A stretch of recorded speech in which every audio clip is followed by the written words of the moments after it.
issue na tiyak na inyong papakinabangan, chikahang pangkalusugan, mental health concerns, mga health tips at iba pa. Ang lahat ng yan ay mapapakinggan ngayon na sa DCGB, always number 1. 7 healthy habits para sa healthy Pilipinas. Galaw-galaw baka ma-stroke. Like, bike, jog, jump rope. I'm stoked. Kumain ng sapat, tapat balansay. Pinggang Pinoy, marami. There you have it. Isa sa 7 healthy habits. Sundin! Do it na yan. Kalusugan ay unahin at mamanahin ng mamamayan. Ay healthy Pilipinas. Malakas sa magandang bukas. Ang bawat Pilipino sa mundo. Sa ulado ang pitong ito. 7 healthy habits, go na go. Move more, eat right, Be clean, live sustainably. get vaccinated, Don't smoke, lessen alcohol, say no to drugs. care for yourself, care for others. Practice safe sex. Do no harm. Put safety first. Do it na yan. Sa healthy Pilipinas. At nakatuto kayo muli sa ating chikahang pangkalusugan. Magandang umaga mga kachika. We are back po at kasama nyo kami mula sa Department of Health Bicol Center for Health Development para sa ating programang Chikahang Pangkalusugan. So magsasama-sama po ulit tayo tuwing alas 11 ng umaga ng Martes para mapag-usapan natin ang mga kaganapan o mga kailangan natin malaman tungkol sa kalusugan. Ako si Joanna.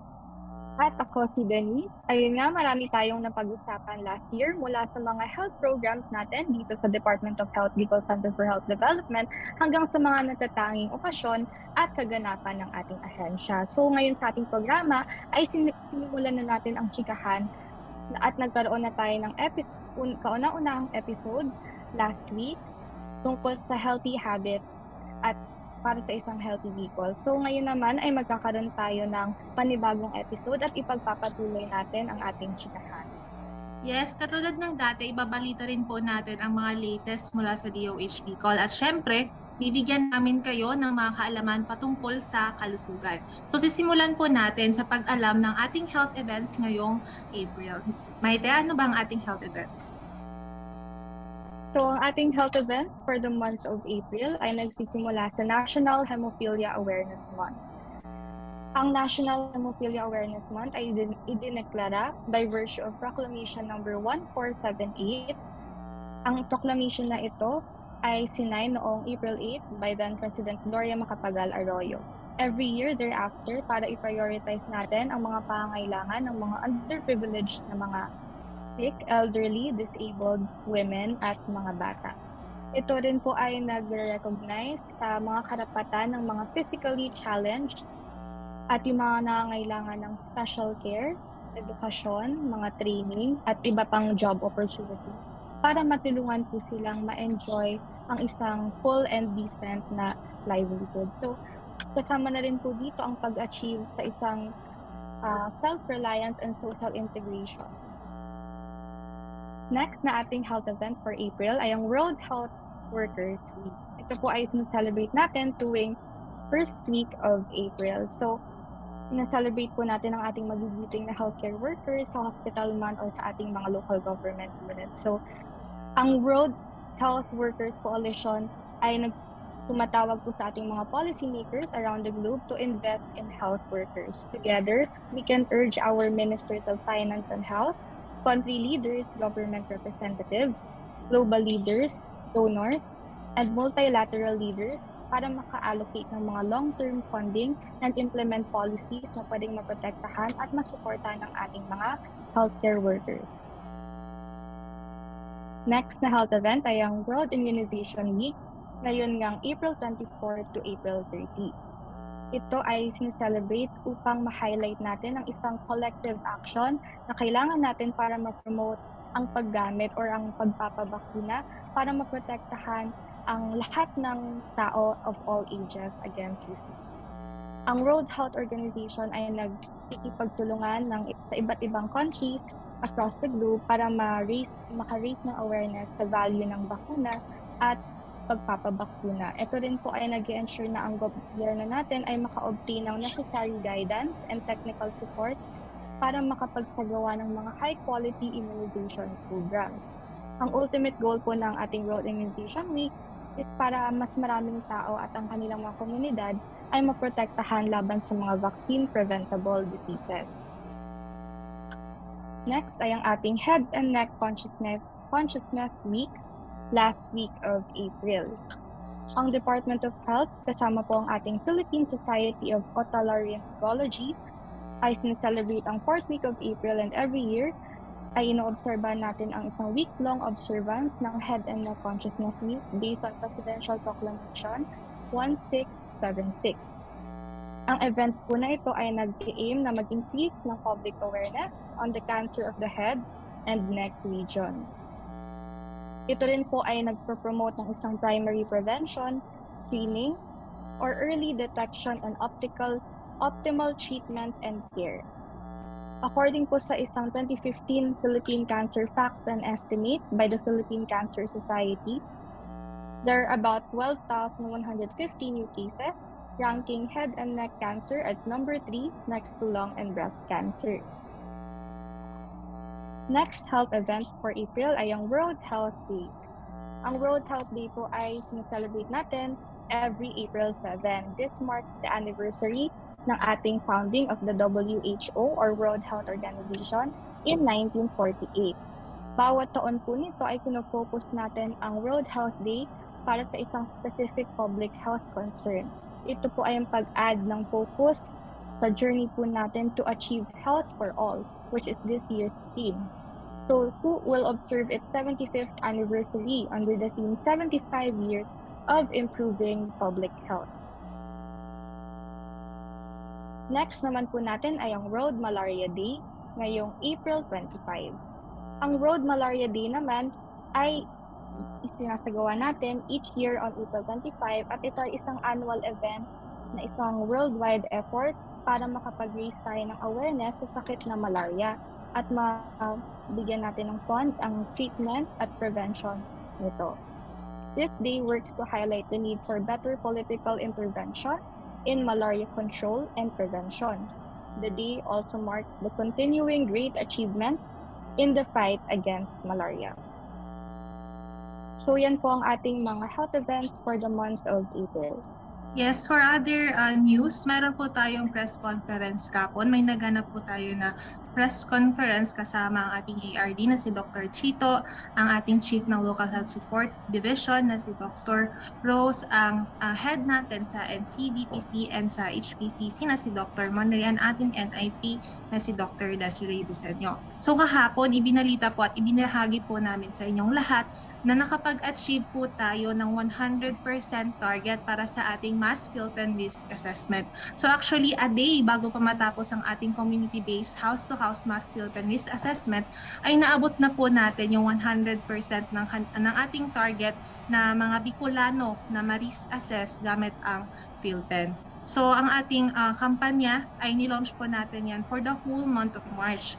At ang ninais po natin ay ang ma-screen ang 2.4 million Bicolanos para malaman yung mga possible na risk factors nila for non-communicable diseases.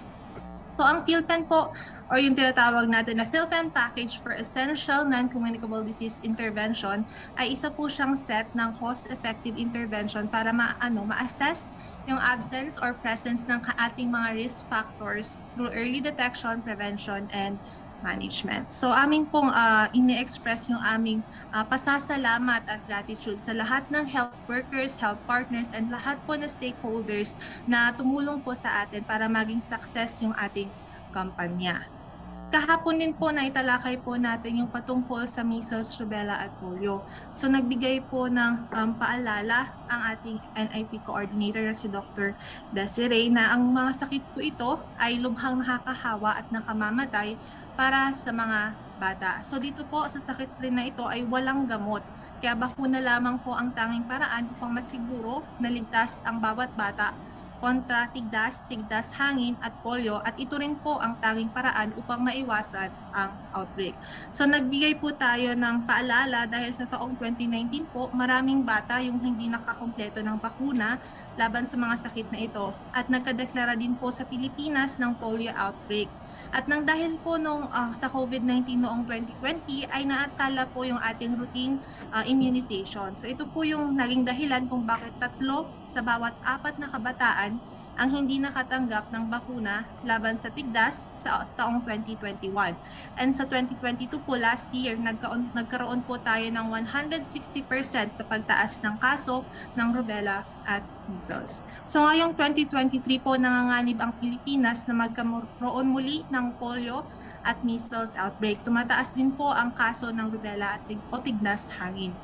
Dahil po sa patuloy na pagbaba ng bilang ng mga batang na mabakunahan laban sa mga sakit na ito, tumataas po yung mga susceptible population ng bansa or at risk na makahawaan ng sakit na ito. Kaya naman po nagkaroon tayo ng kumpirmadong kaso ng measles at rubella sa ating rehiyon noong nakaraang taon. So last year po mayroon tayong total na 2 na confirmed measles and 4 po na confirmed rubella cases.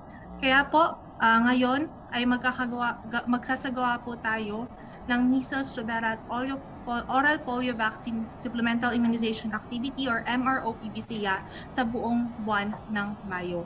So layunin po nito na mabakunahan ang 95% ng mga eligible children upang masiguro na ligtas ang ating mga anak laban sa mga vaccine preventable diseases na lubhang nakakahawa ang panganib at nakamamatay.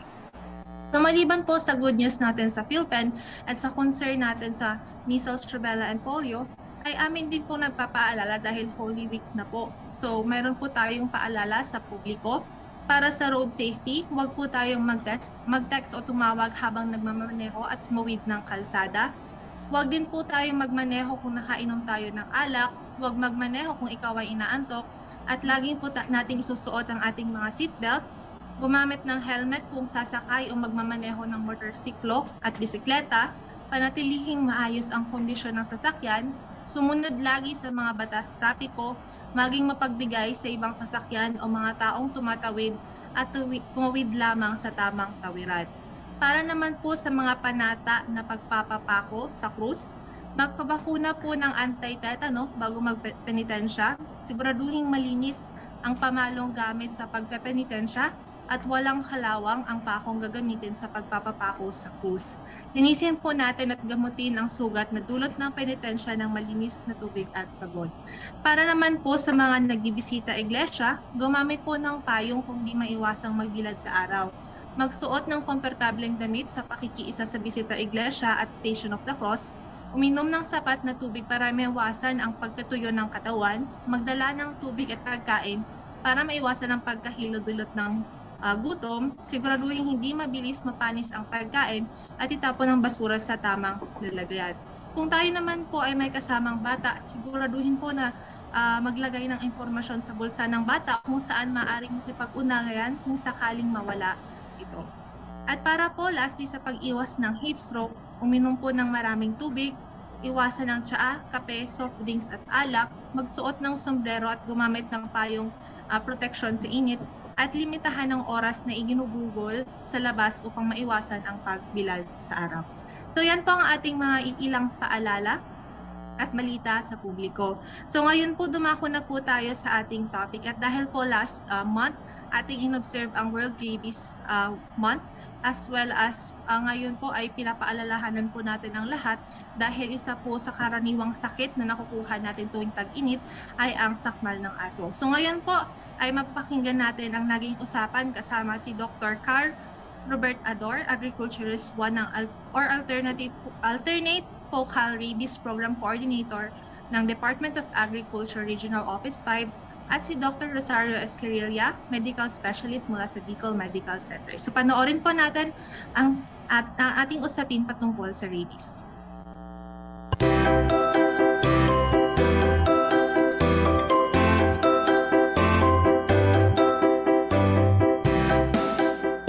Ayan, so dahil nga Rabies Awareness Month ang buwan ng March, ating pag-uusapan ang tungkol sa rabies at syempre, what a perfect opportunity nga na meron po tayong kausap ngayon na isang veterinarian, si Dr. Carl Ador. So magandang araw po, Doctor. Magandang araw po, Ma'am Maxine. Ayan, so alam naman natin. Yes po. Sige po. Thank you po sa invitation. Sana po ay maging knowledgeable po and ay maging informative po itong ating talk ngayon. Thank you po. Alright. So, alam naman natin na madalas na natin marinig kung ano ang rabies. Kapag nakagat ka ng isang hayop na may rabies, ay kakailanganin natin ng agarang atensyon. So, ano nga ba, Doc, ang mga hayop na madalas magkaroon ng rabies? So, ang rabies po, pwede pong maka-apekto sa lahat ng mammals or yung mga warm-blooded animals. Pinaka-example po dito sa atin sa Pilipinas, unang-una po ay sa aso, sunod po ay pusa, sa daga, and sa bats. Ngayon dito po sa atin sa Pilipinas po, 82% po ng cases ng rabies ay galing sa dog bites o kagat ng aso. At majority po dito ay dahil sa mga asong gala or yung mga stray dogs.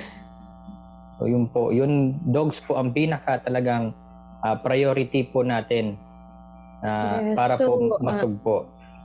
Opo, so sa community nga natin marami tayong nakikita ng mga asong gala at sila po ay may probability or mataas na chance na meron po silang rabies. So may signs po ba, Doc, na kung paano natin malalaman na ang isang aso or pusa ay mayroong rabies?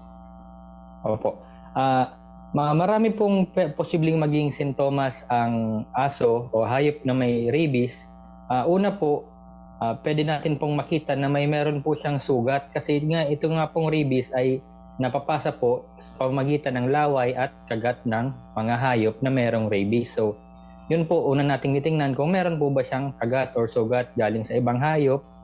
Ang iba po ay nilalagnat, nagbabago po ang ugali. Yung dati pong mabait na aso ay nagiging matapang. Yun naman pong mailap na aso ay minsan po lagi na nagbabago na po yung ugali niya.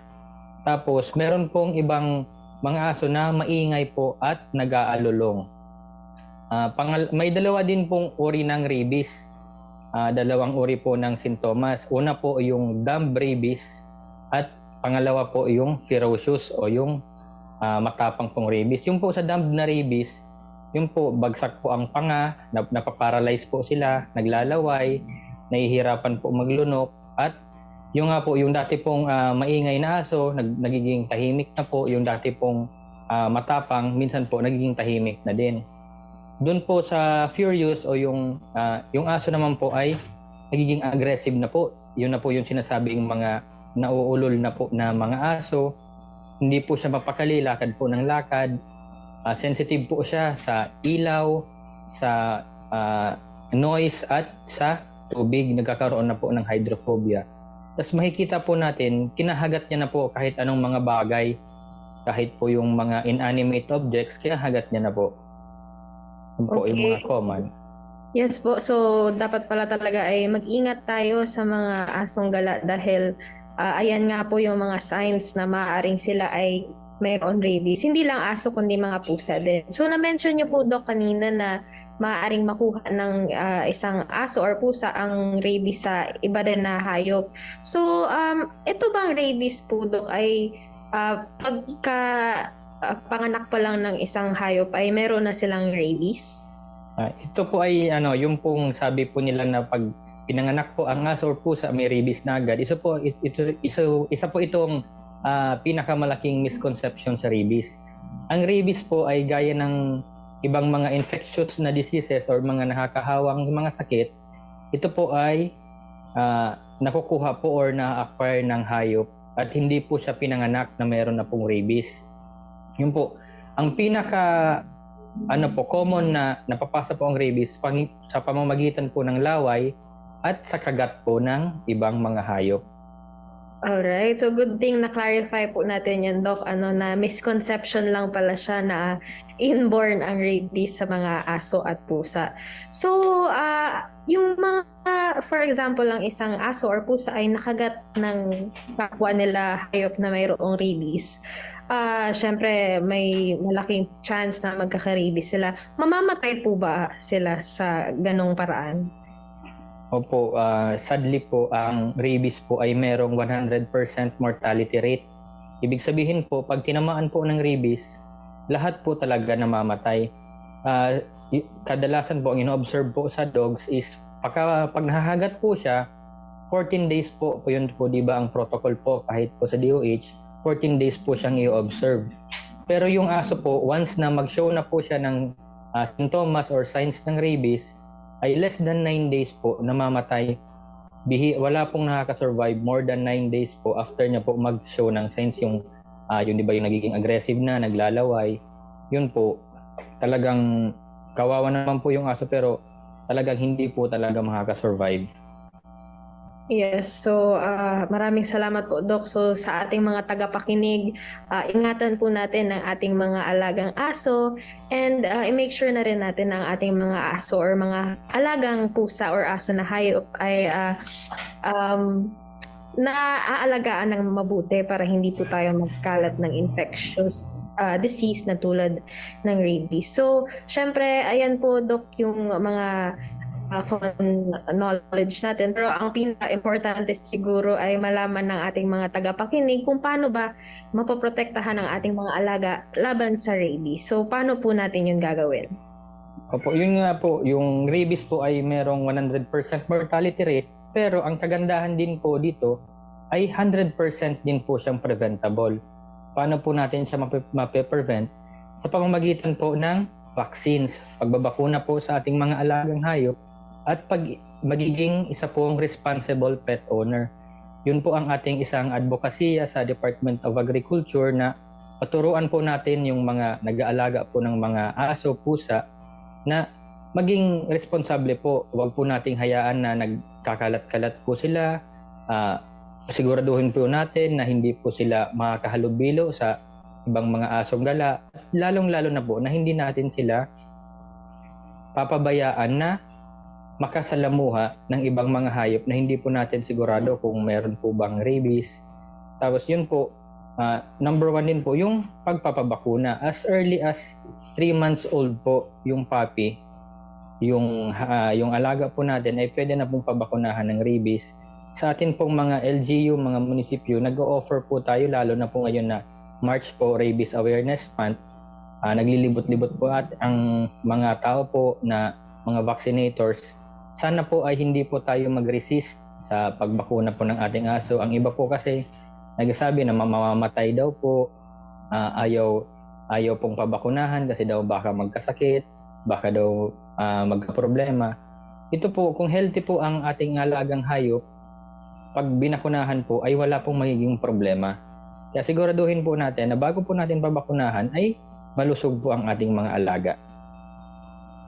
Alright, so thank you very much po, Doc. So ayan mga kachika, alagaan po natin ng mabuti ang ating mga fur babies, pabakunahan natin laban sa rabies, at syempre be a responsible pet owner. So ngayong Rabies Awareness Month, binibigyang diin natin yan, pero syempre all year round dapat nating bigyan pansin ang ating mga alagang hayop. So once again, thank you very much po, Dr. Carl Ador, para sa ating napaka-informative na discussion about sa rabies sa mga hayop. So magbabalik po ang Chikahang Pangkalusugan.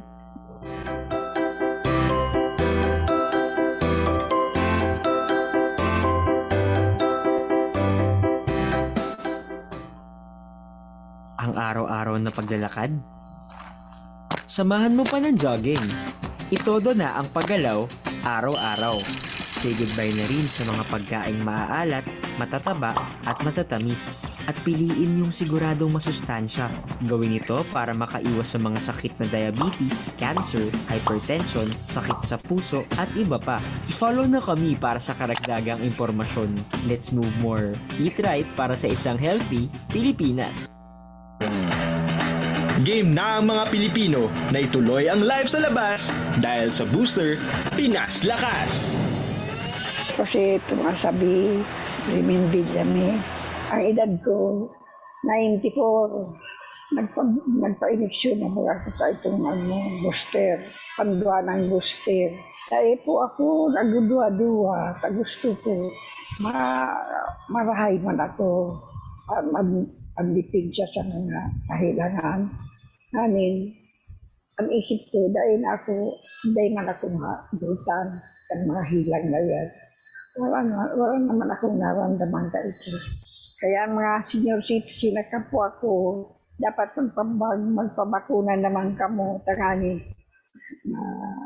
likayan ang COVID-19 sa booster Pinas Lakas. Sabay tayong bumangon, magpa-booster ngayon! Sa booster, Pinas Lakas!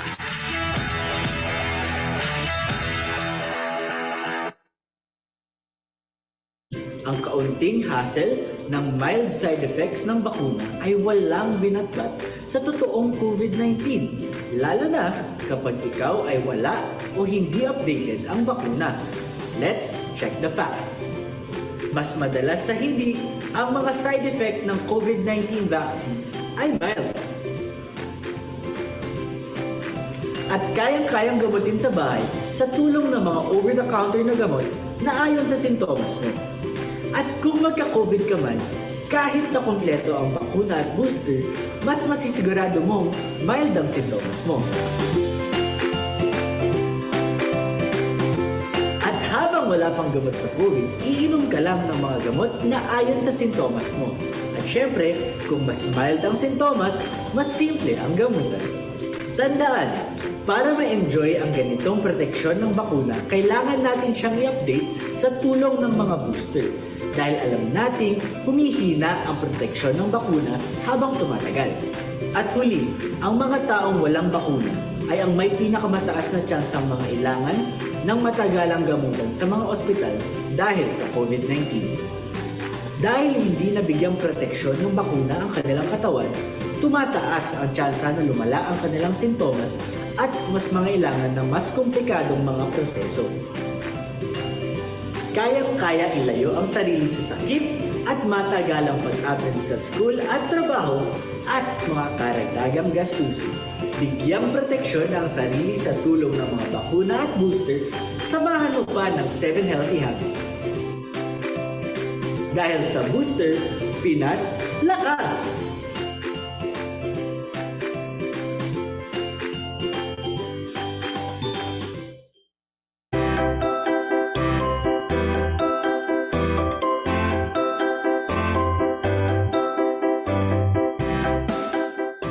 Alright, so for Rabies Awareness Month, meron tayong makakausap na expert from the Bicol Medical Center. Kasama natin ngayong araw si Dr. Maria Rosario Escarilla para pag-usapan ang tungkol sa rabies. So magandang araw po, Doc. Good afternoon. Good afternoon to our viewers and listeners.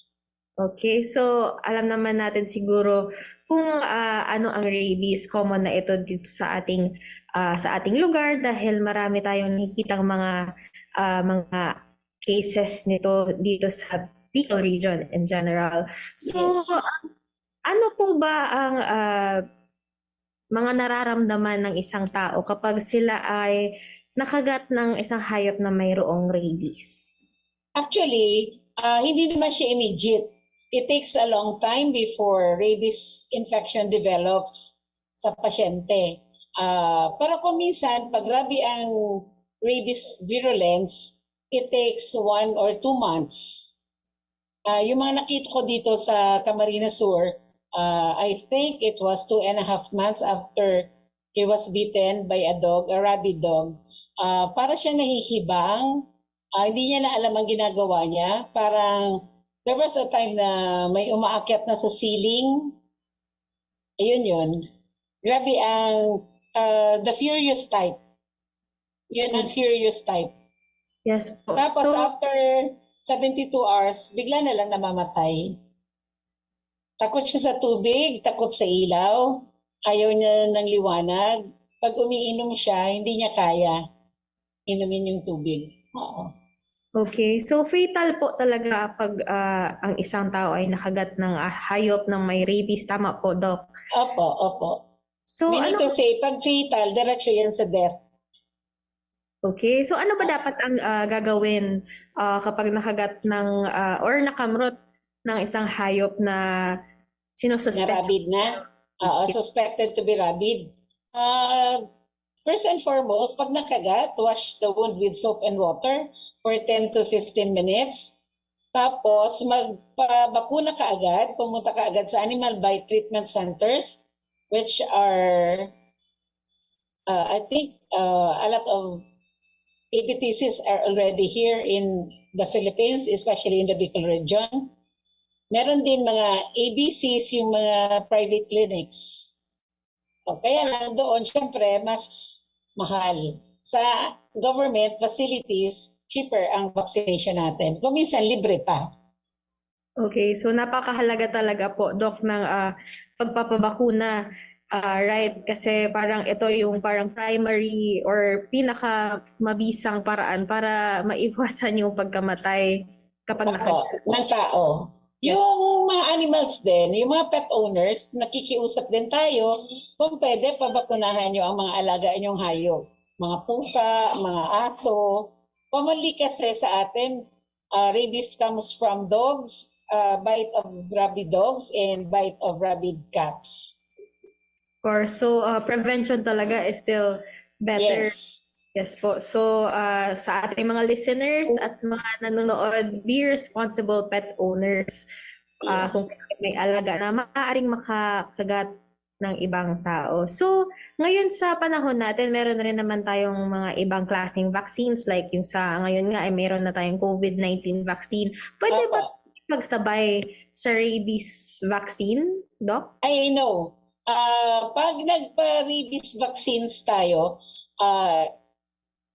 we will wait until 14 days before tayo magpabakuna ng COVID vax.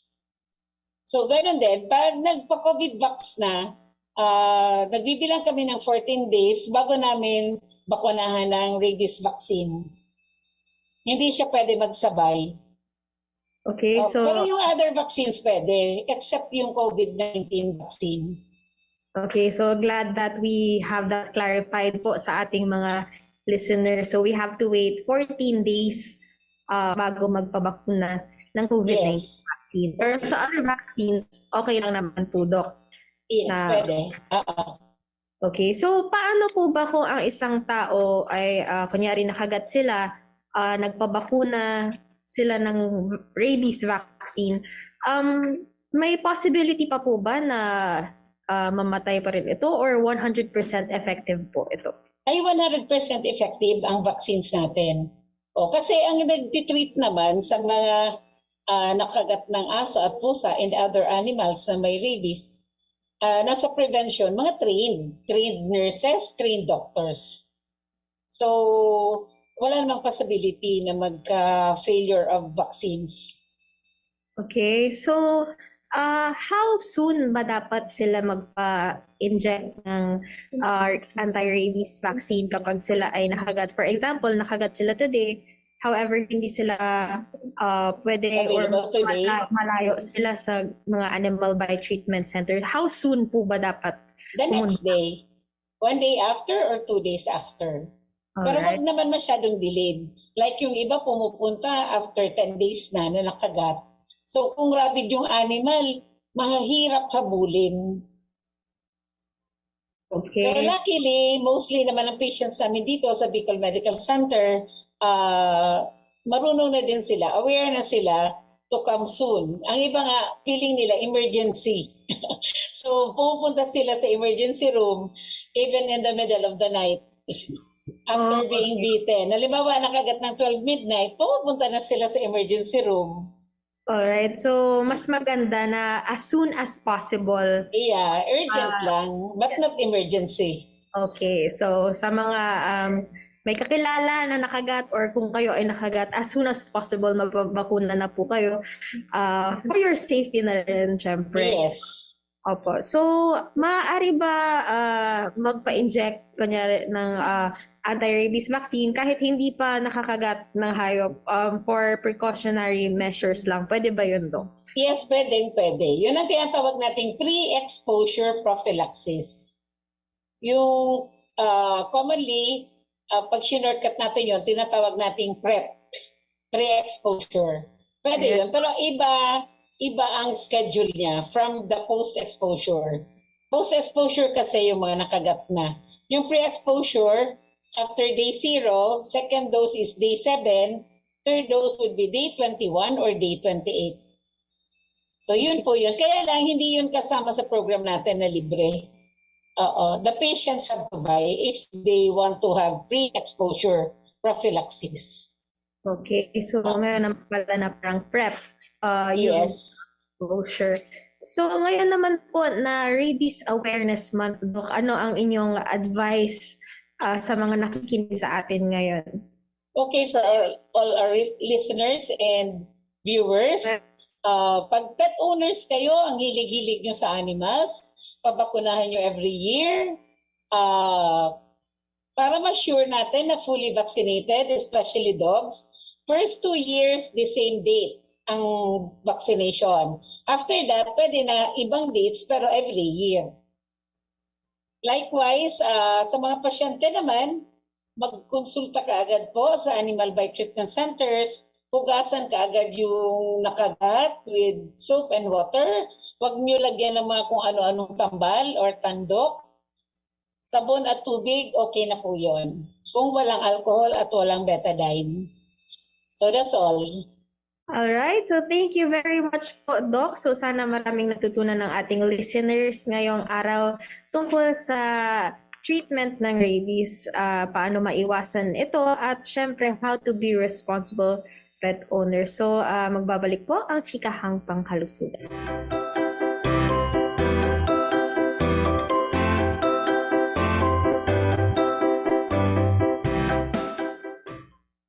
Care for yourself, care for others.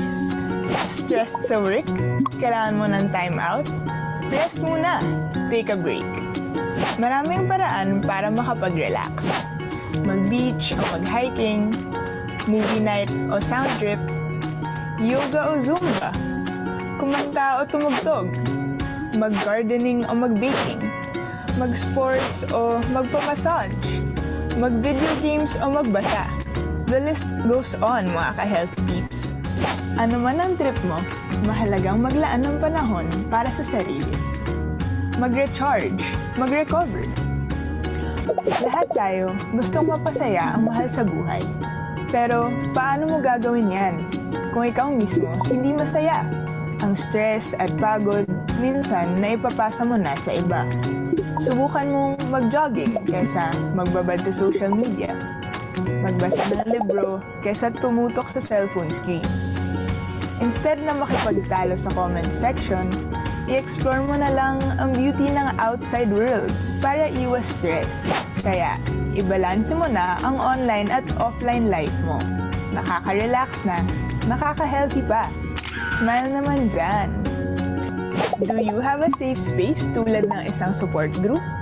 Ang support group ay binubuo ng taong handang tumulong at sumuporta sa'yo. Hindi ka nila hahayaang mapag-isa at makaramdam ng panghuhusga. Papayuhan ka nila based on their experiences. Hindi ka nila papayuhan ng medical advice na wala namang basehan. Iaengganyo ka nila para ma-improve ang coping skills mo.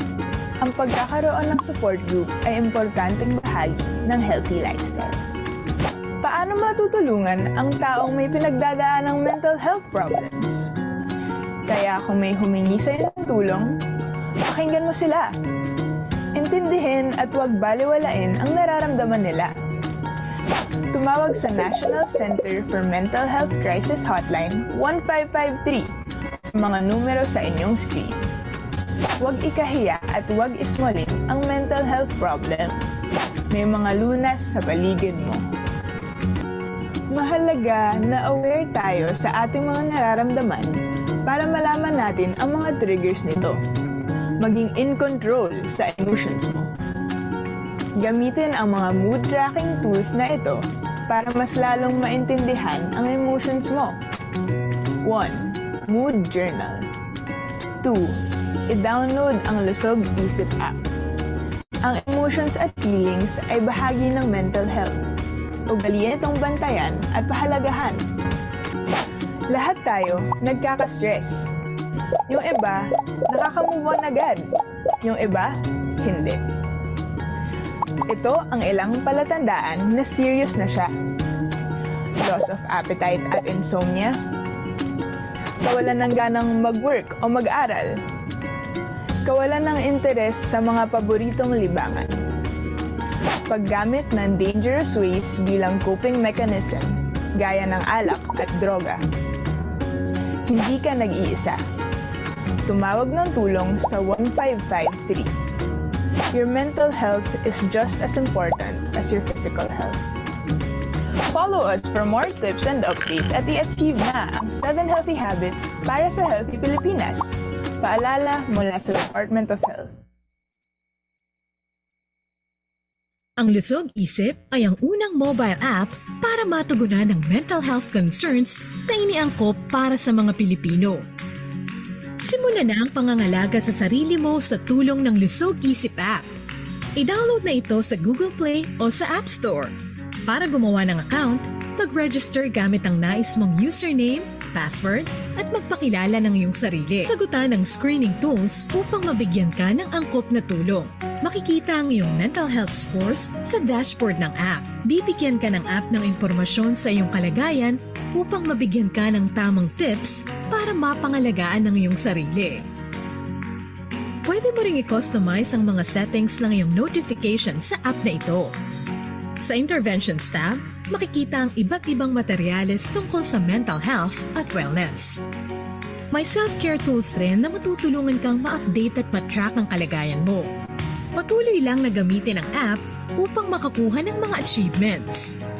Kung nais mong makakuha ng profesional na tulong at iba pang serbisyong pang mental health, i-check lang ang referral tab. Sa Lusog Isip app, maaabot na ang tulong na kailangan mo. Lusog Isip app para sa Healthy Pilipinas.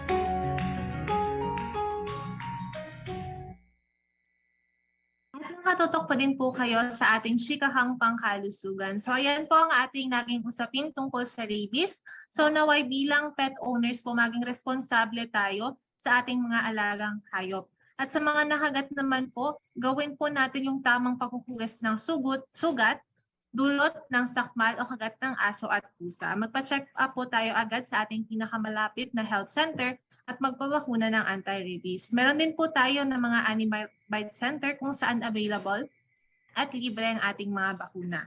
So kailangan po natin mag-ingat dahil tulad po ng natalakay natin kahapon sa press conference dahil sa mainit ng panahon, mas delikado o mataas ang tsansa ng kagat ng aso at pusa. Dahil sabi nga po ng ating LSD chief na si Dr. Rose, kung mainit ang ating ulo dahil sa init ng panahon, posible din pong uminit ang ulo ng ating mga alagang hayop dahil sa init ng panahon. Kaya ang pinakamahalaga po ay pabakunahan natin ang ating mga alagang hayop. So maging responsible pet owner tayo. So ikaw ba, Maite, meron ka bang alagang hayop? Ayan, so Joanna, marami akong alagang hayop, katulad na nga ng aso at pusa. So sa pag-aalaga po natin ng hayop, kailangan din nating tandaan na bukod sa pagpapabakuna, ay hindi rin talaga natin may iwasan na kahit alaga natin or ibang hayop ay maaring makakagat ito sa atin. So, yung paunang lunas natin, pinapaulit-ulit natin sinasabi, ay kapag nakagat o nakalmot tayo ng aso or pusa, hugasan agad natin ang dumadaloy na tubig at sabunin ang bahagi ng katawan na nakagat. Hugasan ang sugat gamit ang sabon at tubig ng 10 hanggang 15 minuto upang matiyak na natanggal ang laway ng aso o pusa o kahit anong hayop ng rabies. Huwag piliting paduguin ang sugat. Panatilihing malinis at huwag takpan ang sugat at sumangguni agad sa pinakamalapit na animal bite treatment center. So ito rin ay isang paraan para ma-prevent natin ang pagkakaroon ng sakit na rabies dahil hindi natin alam yung mga nakakasalamuhan natin ng mga hayop tulad ng aso o pusa. Kaya mahalaga po talaga na bukod sa pagpapabakuna ay meron tayong first aid o tinatawag nating paunang lunas para na rin ay sa bahay pa lang ay alam natin kung ano yung mga gagawin para hindi na tayo makapunta sa ating health center. Yes, pero ang pinakamahalaga po dyan ay pabakunahan po natin ang ating mga alagang hayop. Dahil kung hindi po natin sila alagaan, ay maaari nga po itong magresulta or makaapekto sa iba pang tao. So yan po yung ating naging chikahan patungkol sa rabies. Maraming salamat po kay Dr. Rosario Escarilla, ang ating medical specialist mula sa Bicol Medical Center, and kay Dr. Carl Robert Ador, Agriculturist 1 or Alternate Focal Rabies Program Coordinator from the Department of Agriculture Regional Office 5. At sa ating kasamahan mula sa HPCC na si Maxine sa pagtalakay patungkol sa rabies. So ngayon, bigyan naman po natin ng pansin ang ating lusog isip. Dumako po tayo sa ating Kumusta Ka? Puron Kita Mental Health Exercise Online. Maite, ano pa ang ating mental health exercise for today?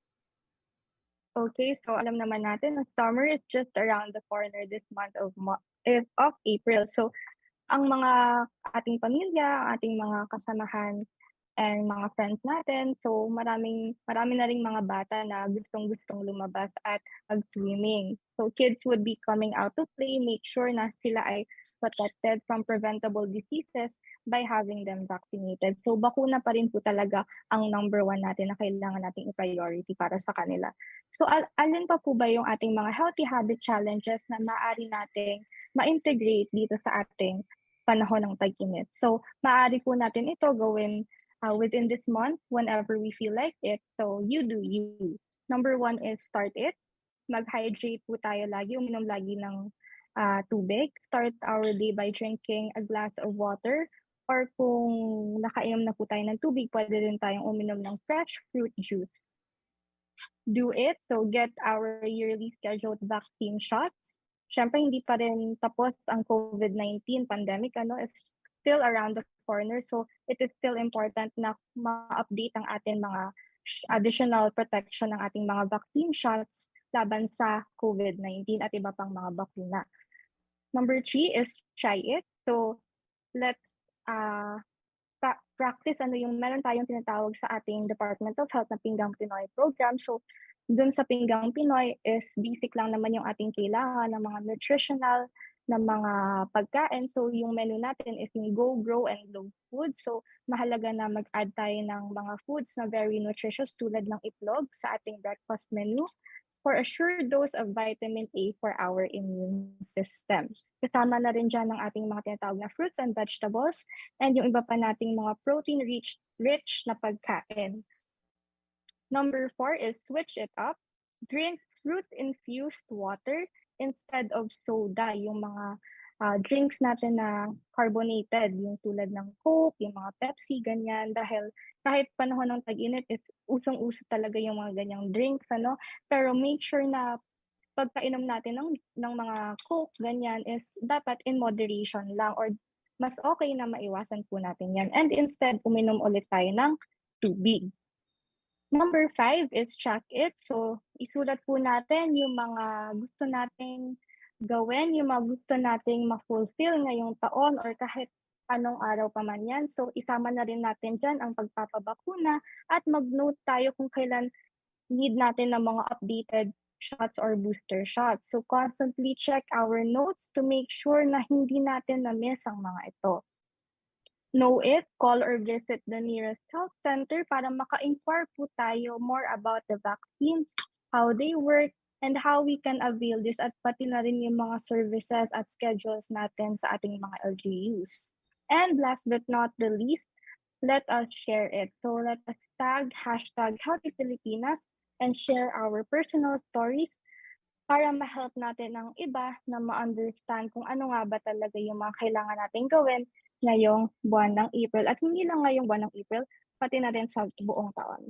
So yan po ang ating mga healthy habit challenges for April. Yes, oo, dagdag po sa ating mental health dahil except po sa ating healthy challenges na nakakapag-boost ng ating physical health, kailangan din po natin bigyan to ng ating mental health. Kaya kung tayo po ay nangangailangan ng mga kausap, mayroon po tayong available na mga mental health hotlines. Kumusta ka, tara usap tayo. So pwede po kayong tumawag sa ating mga mental health hotlines na mula sa DOH Bicol. Sa Smart po, maaari niyo pong tawagan ng 0919-583-4322. Ulitin ko po, 0919-583-4322. Sa Globe, maaari niyo din pong tawagan ng 0927-844-1677. Ulitin ko po, 0927-844-1677. At sa dito naman po, pwede po kayong tumawag sa 0991-730-6292. Ulitin ko po, 0991-730-6292. Maaari din po kayong mag-email sa ating noncom@bicol.doh.gov.ph. So ito po ay 24/7 support. Kung kailangan niyo po ng makakatulong or makakausap, wag po kayong magdadalawang isip na i-contact ang mga numerong ito. Maaari din po kayong tumawag sa ating NCMH or National Crisis for Mental Health Crisis Hotline na 1553. Ito po ay toll-free, meaning wala pong bayad kung tayo ay tatawag dito sa NCMH Crisis Hotline. So ulitin ko po, 1553. At dagdag pa dyan, kung gusto po natin magpa-check up o humingi ng tulong, dahil maaari din po tayong lumapit sa ating mga rural health units at city health offices. So sila po ay capacitated na tulungan ang lahat na nangangailangan ng tulong patungkol sa lusog-isip. So lagi po natin tatandaan na pangalagaan po natin ang ating kalusugan, hindi lang po ang ating physical health, kundi pati na rin po ang ating mental health. Mayroon din po tayong mga post about sa iba pang topics or mga usaping pangkalusugan sa ating DOH Bicol CHD Facebook page, sa ating Twitter at sa ating YouTube. So kung gusto po natin ng iba pang health tips, mantabay po tayo sa mga posts or sa mga isi-share po ng DOH Bicol CHD sa ating social media pages. So yan po, dyan po nagtatapos ang ating chikahang pangkalusugan. Sa muli, ako si Joanna. At ako si Denise. At sa chikang pangkalusugan, lagi namin ipinapaalala na makialam, makisama, iwasan ng sakit, palakasin ang resistensya. Magandang tanghali po sa lahat. 7 healthy habits para sa healthy Pilipinas. Galaw-galaw baka ma-stroke. Like, bike, jog, jump, rope. I'm stoked. Kumain ng sapat, tapat balansay. Pinggang Pinoy, manami. There you have it. Isa sa 7 healthy habits. Sundin! Do it na yan. Kalusugan ay unahin at mamanahin ng mamamayan. Ay healthy Pilipinas. Malakas sa magandang bukas. Ang bawat Pilipino sa mundo. Sa ulan ng pitong ito.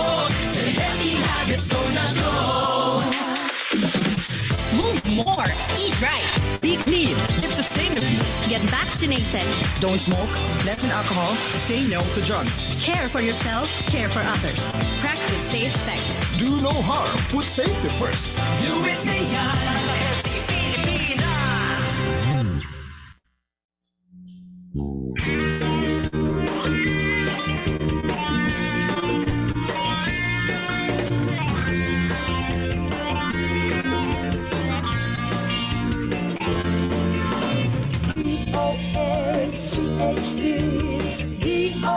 DOH-CHD, Servisyo Salud Kono. Na ako, kita gabos, magkarabang, magkaigwang, maray na salud. DOH, may dekalan na servisyo. Magaling dulog ko, nagtatawag, nagpapadabang. Mga programa, nagkasama ng sinda sa servisyo. Matawang solusyon ang mga kahilangan. DOH-CHD, DOH-CHD, Servisyo Salud Kono.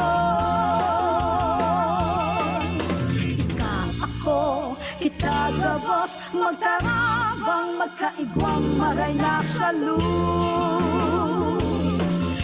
Doon sa inulan, ipangaki sa kod na kita magdakula. Immunization, vaccination, sa to'y kinaon. Mag-ibo paagi, maiwasan ambisyon. Regular na check-up at kaibuhan. DOHCHD, DOHCHD, Servisyo Salud Econom. Ikang ako, itagabos, magkarapang, magkaigwang maray na salud. Balanseng pagkaon, tamang katurog, ehersisyo magsumba, magpagigil, magtimbang, dapat kita magmano, magpartisipan. Ano man sa tindang relihiyon, natinda sa buhay, mga pagiramdam na mag-inig para iwaselang. Kita magtarabangan sa programa ka, Department of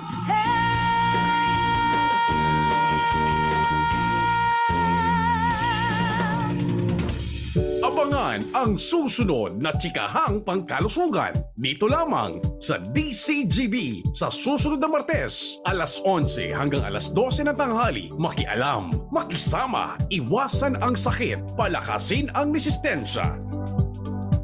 7 Healthy Habits para sa Healthy Pilipinas. Huwag nang magulat sa kumakalat, matay inulat sa tamang ulat. Dapat babakunahan na, mahalaga na bata pa kahit matatanda. Bakuna muna, una sa lahat. Yeah! Do it like that! Kalusugan ay unahin at mamanahin ng mamamayan. Ay Healthy Pilipinas, malakas sa magandang bukas. Ang bawat Pilipino sa mundo, sa ulado ng pitong ito. 7 Healthy Habits ko na to. Para sa Healthy Pilipinas. Sa bawat bukas ng selyo, may ngiting nag-aabang. Si Pressman po for Ginebra San Miguel. Para sa mga gusto ng papremyo, may chance manalo sa ngiting instanalo sa One Ginebra Nation. Tingnan ang ilalim ng selyo o cap ng Ginebra San Miguel, GSM Blue at Primera Light para sa premyo. Sali na sa...